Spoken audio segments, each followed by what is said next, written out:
Hello అండి. Welcome to my channel. Amazon నుంచి ఈ వెజిటబుల్ చాపర్‌ని ఆర్డర్ చేశానండి. ఈ చాపర్ ఎలక్ట్రికల్ చాపర్ అండి. దీనివల్ల మనం కూరగాయలు, టమోటా, ఆనియన్స్ ఇలాంటివన్నీ చాలా ఈజీగా చాలా చిన్నగా కట్ అవుతాయండి. చాలా ఫాస్ట్‌గా. చికెన్, మటన్ అలాంటి వాటిని కైమాలాగా కూడా మనం చేసుకోవచ్చండి. చాలా ఫాస్ట్‌గా మనం చేసుకోవచ్చు. ఇది ట్విన్ బ్లేడ్ టెక్నాలజీ అండి. ట్విన్ బ్లేడ్స్ వస్తాయి. చాలా చిన్నగా చాలా సన్నగా కట్ అయిపోతాయి. మనం చాలా జాగ్రత్తగా ఉండాలి. ఉల్లిపాయలు, టమోటా, పచ్చిమిర్చి రెగ్యులర్‌గా చేసుకునే సలాడ్స్ వీటన్నిటికి చాలా ఫాస్ట్‌గా మనం వర్క్ కంప్లీట్ చేసుకోవచ్చు. ఇదిగోండి దీని మోటార్. దీనికి పైన 2 స్విచ్‌లు ఉన్నాయండి. అది ఒకటి 1 అండ్ 2 అండి speed limit. Slow and fast అండి. చూద్దాము ఎలా పనిచేస్తుందో అనుకున్నాను. కానీ చాలా ఫాస్ట్‌గా ఉల్లిపాయలైతే చాలా సన్నగా కట్ చేసిందండి. నేను ట్రై చేసి చూశాను. మీకు చూపిస్తాను ఈ వీడియోలోనే. వీడియో కంప్లీట్‌గా చూడండి. ఈ బ్లేడ్స్ మీద సేఫ్టీ కోసం ఇలాంటివి బ్లేడ్‌ని కవర్ చేసి పెట్టేవి కూడా ఉన్నాయండి. మనం జాగ్రత్తగా వర్క్ అయిపోయిన తర్వాత వాటిని మళ్ళీ అలాగా సెట్ చేసి పెట్టొచ్చండి. ఇది బాగుందండి. నాకు బాగా నచ్చింది. ఇలాగ బ్లేడ్స్ మీద ఇలాగా సెట్ చేసి పెట్టడం. గిన్నె అంతగా మందం ఏం లేదండి. పల్చగానే ఉంది. అయితే ప్లాస్టిక్‌వి కూడా వస్తున్నాయి చాపర్స్. దానికంటే నాకు ఇది బెస్ట్ అనిపించింది. ప్లాస్టిక్ వాటికంటే.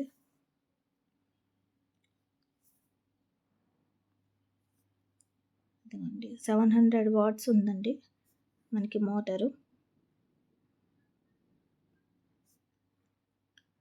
అదండి ఆ రకంగా సెట్ చేసేసి మనకి స్పీడ్ లిమిట్స్ 1 అండ్ 2 ఉన్నాయి కదా! అది 1, ఇది 2. 1 స్లో అండ్ ఫాస్ట్ అనమాట. అంతేనండి. మీకు ఎలా వాడాలో చూపిస్తాను.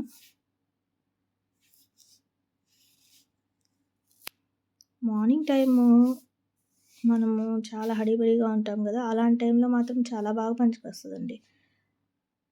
మన కూరగాయలు కట్ చేయడానికి, లేకపోతే ఆఫ్టర్‌నూన్ సలాడ్స్, లంచ్ టైంలో ఫాస్ట్‌గా చేసి ఇవ్వడానికి ఇలాంటి వాటికి బాగా యూస్‌ఫుల్‌గా ఉందండి. ఇదో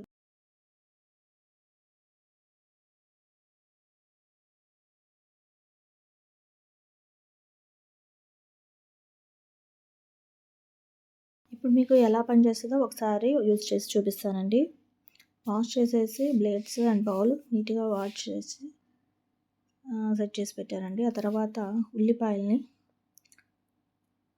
చాప్ చేద్దాం అనుకుంటున్నాను. ఉల్లిపాయలు ఫస్ట్ తీసుకొని బాగా వాష్ చేసిన తర్వాత వాటిని కూడా రెండుగా హాఫ్ వరకే కట్ చేశానండి. చిన్నవి కట్ చేయకుండా డైరెక్ట్ హాఫ్ కట్ చేసి వేసేస్తున్నాను. ఎలా కట్ అవుతాయో డౌట్. అంటే మరీ మనం సన్నం చేసి వేస్తే ఎలా? ఇలా చేస్తేనే కదా తెలిసేది అది ఎలా కట్ అవుతుందో, ఎంతవరకు చాప్ చేయగలుగుతుందో చూద్దామని ఇలా చేస్తున్నాను. ఎడిట్ చేయకుండా ఇది ఎంత టైంలో చాప్ అవుతుందో మీకు చూపిస్తున్నానండి. ఎక్కువగా టైము నేను స్విచ్ ఆన్‌లో పెట్టకుండా జస్ట్ అలాగా ఆన్ చేసి ఆఫ్ చేస్తున్నాను. దానివల్ల మనకి అది ఎంత టైంలో జస్ట్ 2, 3 సెకండ్స్ అన్నట్టుగా ఉందండి. ఫాస్ట్‌గా అయిపోయింది చాపింగ్. చూసారు కదా! ఎంత చాలా చిన్నగా చక్కగా కట్ అయిపోయిందండి. కనుక మీకు నచ్చినట్టయితే please like, share and subscribe చేసుకోండి. ఇలాంటి మంచి మంచి వీడియోల కోసం లైక్ చేయండి అండ్ షేర్ చేయండి. థ్యాంక్ యూ అండి.